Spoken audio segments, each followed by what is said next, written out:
It is 6:19. Let's toss things over to Todd for a check of our cool forecast. I didn't want to say wintry forecast, but it kind of is. I know. I thought we could kind of put away all the snow graphics, be done with them, but we had, unfortunately, have to break them out here for later on today. Now, it's all quiet this morning as you get going. Temperatures are in the 30s and 40s.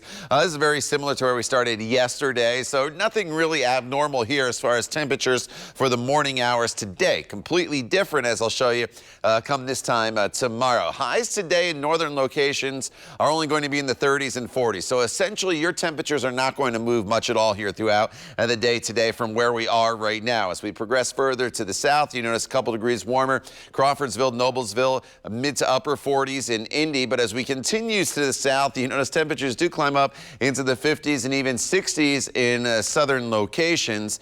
So if you're in southern locations, it turns into at least a relatively mild day initially, but eventually as this cold front comes to the south, everybody's temperatures are really going to tumble later on this afternoon.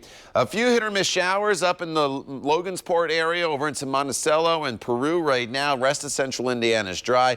The precipitation currently moving from west to east, not really dropping down to the south, but you look off to the west, and this is really what we'll have to deal with later on this afternoon as it heads in our direction. And you'll see that on TrueCast here as we go hour by hour throughout the day.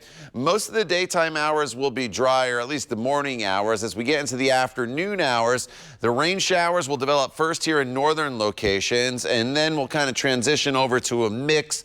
And you'll get into a little bit of snow a little bit earlier in northern locations, but it probably doesn't change over to snow in the metro area and points to the south until we get a little closer to sunset and then beyond. Once the snow comes in, though, it does have the potential to be pretty intense. That will reduce visibility on the roadways. Be aware of that, even though there won't be a lot of snow that'll stick on the roadways, because there's going to be a lot of melting that'll take place because the roadways are warm, and also we are dealing with temperatures that'll still be above freezing. So about 1 to 2 inches on average across the area. You see that plus sign. For those of you in northern locations, you cool quicker, you get into a little better potential for some accumulation across the area. But you can kind of cut those numbers in half with the melting. It'll mainly be on grassy areas, and again, reduced visibility going to be an issue.